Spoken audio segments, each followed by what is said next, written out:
જય માતાજી। તો ગુંદાનું આથણું બને છે। પહેલાં આપણે ગુંદામાંથી બીયા કાઢી લેવી, એકના બે ફાડિયા કરી નાખ્યા। એટલા બધા ગુંદા છે। હા, એ કાલે અમારે એક ભાઈબંધની વાડીએથી આપણે ઉગામેડીથી ગુંદા આવ્યા છે। આપણે એના કામે જઈએ એટલે નાખી અને નહીં ના હવે ગુંદો રહ્યા એને એકના બે ફાડિયા કરી નાખે ને બી કાઢી નાખે।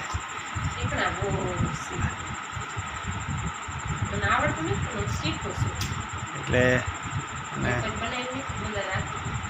આપણે પહેલી વાર ટ્રાય હતી અને તૈયાર આપણે જે મસાલો આવે એ આપણે મસાલો લઈ આવ્યા છીએ। હા, હવે તૈયાર જ લઈ આવ્યા છીએ। એટલે આ ગુંદાને આ એક બે ફાડિયા થાય એ ઘડીક આપણે ગરમ પાણીમાં રહેવા દેવી અને પછી એને નિતારી લેવું। પછી જરૂર પ્રમાણે મીઠું નાખીશું ને થોડુંક ખાટું ખાવું હોય તો લીંબુ નાખીશું અને નકર લીંબુ આપણે નોય નાખવી, જેવું જેને ખટાશ ફાવતી હોય। ભાઈ ઘણા થઈ જાય એટલા ભેગા કરીને હે એ બનાવવાના જ છે। ના રે ના, એટલા એટલે શું થાય। પછી ચોમાસામાં આપણે હાથનું ખાવાની મજા આવે, કારણ કે વાડીએ જ્યાં હોય એટલે કદાચ ક્યારેક શાક ખૂટી ગયું હોય રોંઢે તો હાથનો રોટલો ખાઈ લેવાય। એ તને ભાવશે આ ખેરા બનાવી એટલે ક્યારેક ખાવાને એટલે મજા આવે।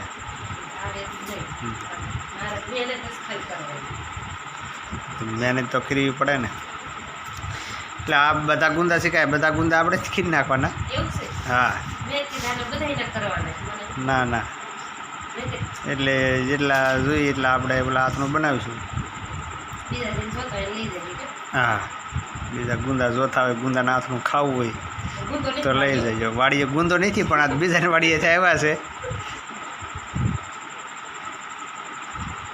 એટલે હવે એટલે એટલા બીયા નીકળી જાય, થોડાક આપણે જરૂર છે એટલા, બાકી પડ્યા રહેવા દઈશું, ફ્રીજમાં પાડીશું ને આપી દઈશું।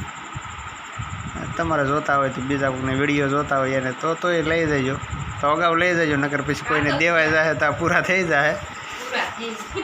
એટલે હવે પેલા ગુંદામાંથી આપણે બીયા કાઢી નાખી અને પછી આગળની પ્રોસેસ આપણે કરવી શરૂ કરીશું। તો ફાઇનલી આપણે ગુંદામાંથી બી કાઢી નાખ્યા છે અને હા એટલા તૈયાર કર્યા છે, એટલે બાકી રહ્યા છે આડોશી પડોશીને આપી દેવું। એટલે એટલા હજી બનાવ્યો સ્વાદ પ્રમાણે આપણે કેવાક લાગે આપણને। હા, આને શીખવાનું પહેલી વાર હાથનું બનાવતું, હજી 8 વર્ષ થઈ જાય લગ્નને પણ હાથનું બનાવતા આવડતું નથી। હવે આપણે તૈયાર આપણે હવે લાવ્યા છીએ એ દેખાડી તમને। જો હાથી અચાર મસાલા મિક્સ અને એને બનાવવાની રીત પણ લખી છે હાથનું બનાવેલી, એટલે આપણે વાંચીને એ પ્રમાણે આપણે પછી બોળો તૈયાર કરી નાખીશું અને પછી થોડુંક ગરમ તેલ કરીને અને સ્વાદ પ્રમાણે મીઠું નાખીને અને પછી મસાલો ભેળવી દેવું ભેગો, એટલે આપણું હાથનું થઈ જાય તૈયાર।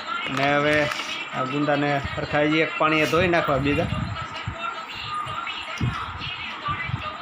એટલે આમાં થોડીક ચીકાશ હોય એ ઓછી થઈ જાય,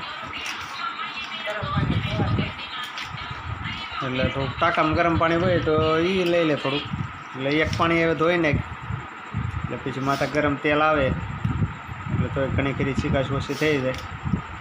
અને આટલા ગુંદા વધ્યા છે। હા,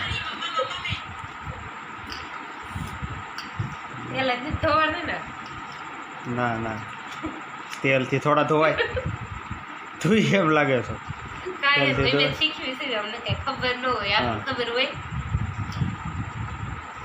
એટલે સરખા એને સાફ કરી નાખવી અને પછી નિતારી નાખવી આપણે, પછી ઘડીક એને પડ્યા રહેવા દેવી અને પછી આપણા મસાલાને એવું બધું તૈયાર કરી નાખવી, એટલે આપણું ગુંદાનું હાથનું થઈ જાય તૈયાર। આપણે જો ધોઈ નાખ્યા છે ને બીએ જો એટલે નીકળાશે ના એને નાખી દો કચરામાં. હા આપણા ગુંદા હવે થઈ ગયા છે તૈયાર.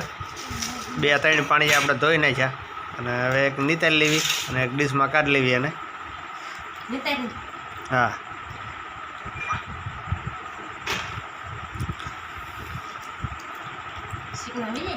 હોય જાય ને એ 2-3 પાણીએ ધોયા ને એટલે.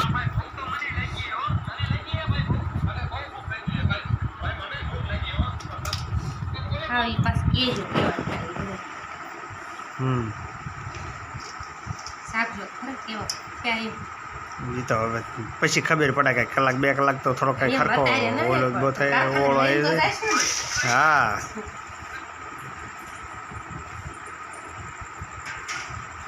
અને તમારે ટેસ્ટ કરવું હોય તો આવજો અમારે ઘરે. બેસેલો તૈયાર થઈ જાય અને પેલા મીઠું નાખી દેવી અને તેલ તો જેવું તેવું જ આપણે ગરમ કરવાનું છે.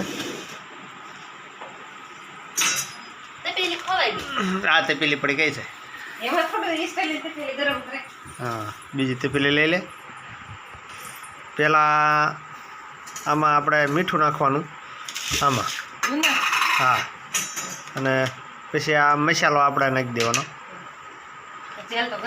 મસાલો તેલ ગરમ કરવા મૂકી દે.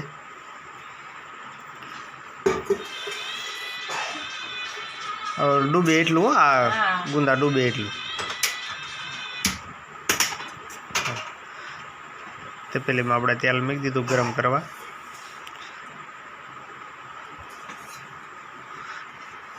એટલે માપસર તેલ ગરમ થઈ જાય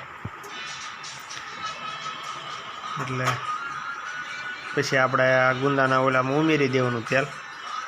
આપણું હાથું થઈ જાય તૈયાર.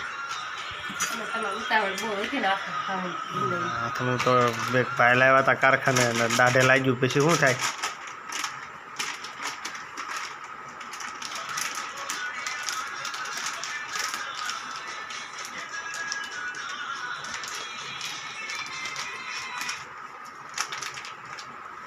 સાકુ એ કરીને તોડ નાખી.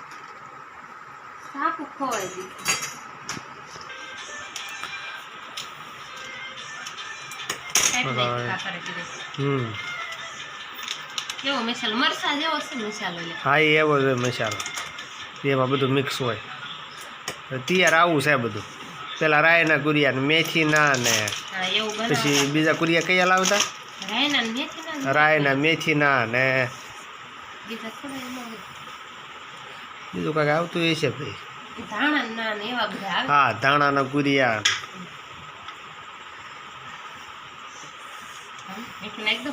હા આમાં આપણે જરૂર પ્રમાણે મીઠું નાખી દો. બહુ ખારું ન થઈ જાય. હા અને પછી એમાં આપણે મસાલો નાખી દો જરૂર પ્રમાણે.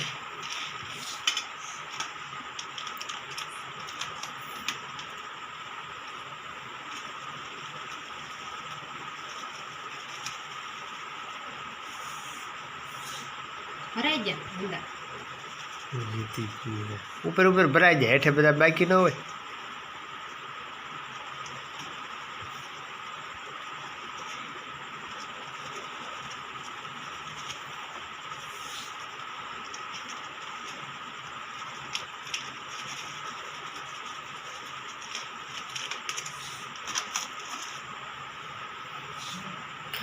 મિક્સ કરી દો બધું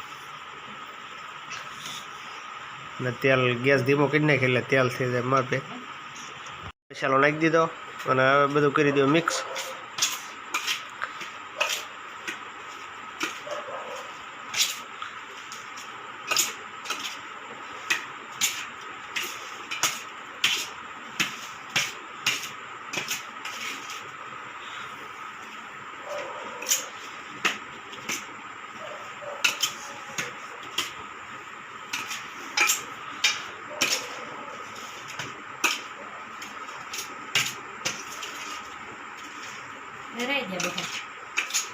થઈ જાય ને બધા.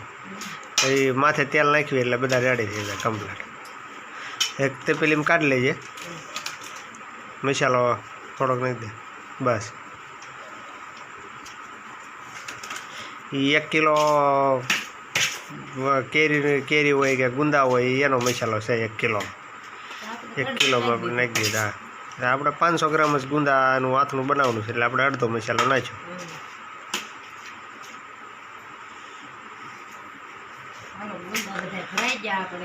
થઈ જાય ને રેડી. લાલ સટક થઈ ગયા ફરી સટાણું ભરી હોય ને એવું હા લાગે ને ચોકલેટ ફરી સમજી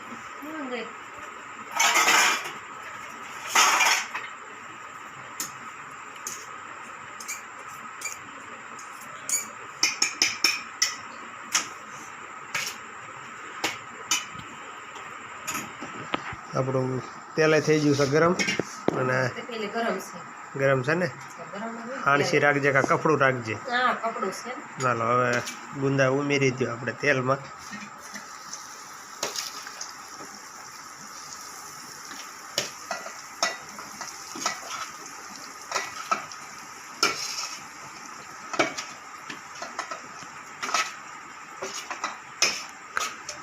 તેલ લેવાનું આપણે ગુંદા ડૂબે એટલું કે કદાચ કેરીનું આથણું બનાવતા હોય. કેરીનું છે ગાજરનું છે.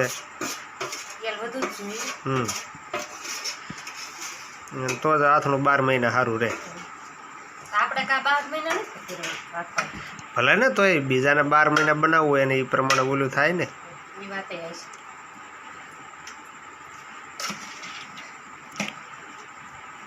આ થોડુંક તેલ કાઢી લીધું થોડુંક નાખ માથે.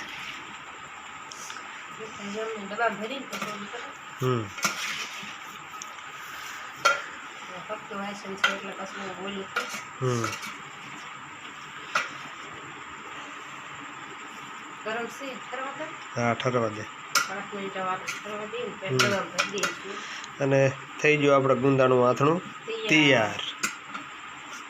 વિડીયો તમને કેવો લાગ્યો કોમેન્ટ કરજો, લાઈક કરજો અને નવા હોય તો સબસ્ક્રાઈબ જરૂર કરજો. હાલો આપણું આથણું થઈ ગયું છે તૈયાર અને ખલ્લી ડબ્બામાં. હા અને આ બાજુ એની લઈ મેગી લાવી દીધી છે એટલે મેગીની તૈયારી થાય છે હવે. હા અડધી રાતે એવી મેગી ખાશે. હા અને આ થોડુંક તેલ વધારે આપણે હતું એક્સ્ટ્રા એ કાઢી લીધું હતું પાછું નાખી દીધું એટલે આ જોઈએ એટલું તેલ લખાય ને બહુ તેલ સારું નહીં પછી. થઈ જાય રેડી. રેડી. આપણું ગુંદાનું આથણું થઈ ગયું છે તૈયાર.